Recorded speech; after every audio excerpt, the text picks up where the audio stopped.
پٹیشنیں ہیں وہ سنی جائیں گی، لیکن یہ تمام منظر جو ہے پورا پاکستان دیکھ سکے گا۔ ہماری درخواست تھی کہ اس کو ٹی وی پہ لائیو نشر کیا جائے، اور یہ درخواست آج مان لی گئی ہے، کیونکہ پہلے جو اصل مقدمہ چلا تھا جون جولائی 2024 میں وہ لائیو سٹریم ہوا تھا۔ اس لیے کوئی وجہ نہیں ہے کہ اب جو ریویو کی درخواستیں ہیں ان کو خفیہ رکھا جائے، ان کو بند کمرے میں رکھا جائے۔ پورے پاکستان کو معلوم ہونا چاہیے کہ پاکستان کی جمہوریت کا فیصلہ کس طرح سے کیا جا رہا ہے۔ ہم بھرپور یہاں مزاحمت کریں گے۔ جو کوشش ہے حکومتی جماعتوں کی، حکومتی حلقوں کی، کہ پارلیمان کو مکمل طور پہ عوام کی رائے سے ہٹ کر تشکیل دیا جائے۔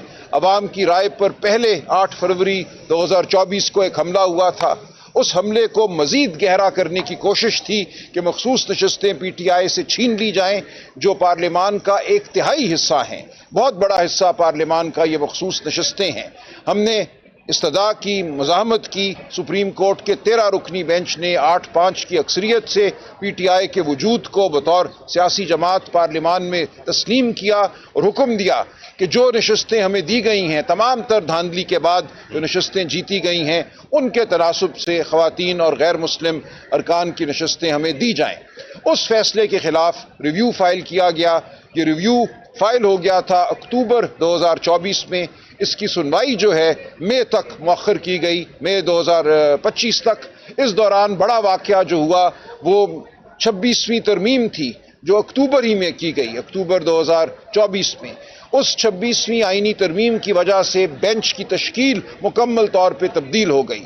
جو 13 رکنی بینچ اس وقت تھا جولائی 2024 میں جس نے یہ مقدمہ سنا تھا اور 8-5 کی اکثریت سے ہمارے حق میں فیصلہ کیا تھا، اس بینچ کو تبدیل کر دیا گیا۔ 26ویں ترمیم میں بالخصوص یہ لکھا گیا کہ ریویو کی جو پٹیشنیں پینڈنگ ہیں وہ ایک نئے بینچ کے پاس جائیں گی، یعنی کہ کانسٹیٹیوشنل بینچ کے پاس جائیں گی، اور اس کانسٹیٹیوشنل بینچ میں، اس بینچ میں نمایاں رول ادا کرنے والے جج صاحبان جسٹس منصور علی شاہ، جسٹس منیب اختر، جسٹس اطہر من اللہ، ان کو خارج کر دیا گیا۔